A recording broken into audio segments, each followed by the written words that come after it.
as I can remember. I was always into bikes and cars and racing overall. Started riding myself on track 7-8 years ago. Of course, the team wouldn't allow me to do racing, so I did as much track days as I could and just drove as much as I could. And then this year when I retired, 2 weeks later, wasn't my first race, so I was trying to be as good as I can in a car as well. This year I've done a lot of races already. Right now here will be the last race of this year.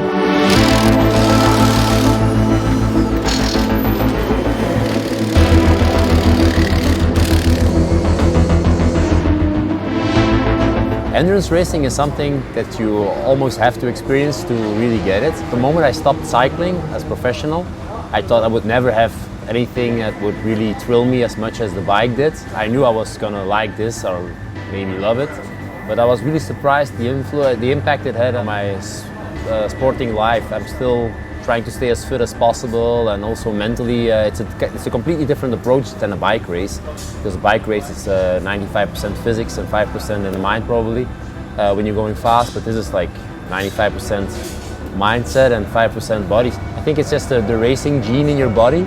I have no real evidence for it that it exists, but I think everybody who really is into racing just can also enjoy watching a motorbike race or a car race, and I think it's just something that's into your body.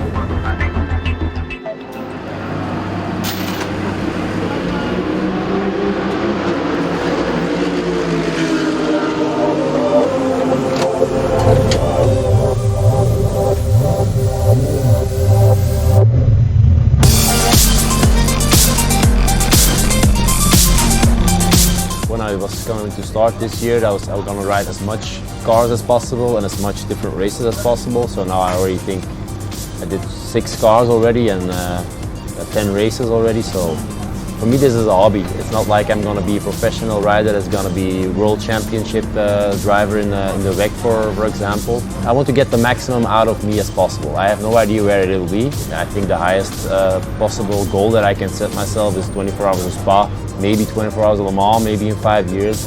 But if I can achieve that, that will be I think, the maximum.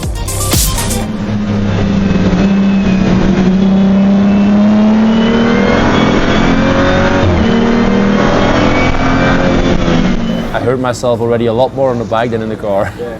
Have you crashed in the car? A bad one at Spa 5 years ago. Tire exploded.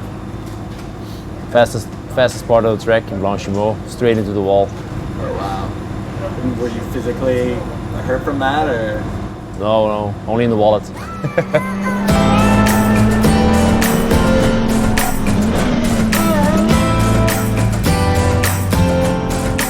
I think it's always better to have something that really motivates you and that's super interesting, that you love.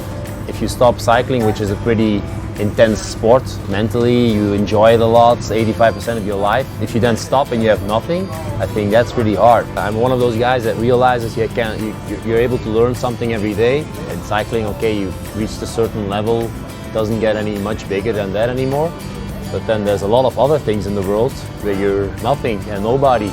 I like to learn everything, you know. In cycling, I was at this level. I could probably compete for another 2 years, maybe 3 years, maybe not on the same level, but a little bit less every year. But I'm happy with the decision I took. Tried to win that last Roubaix, okay, didn't work out, stopped.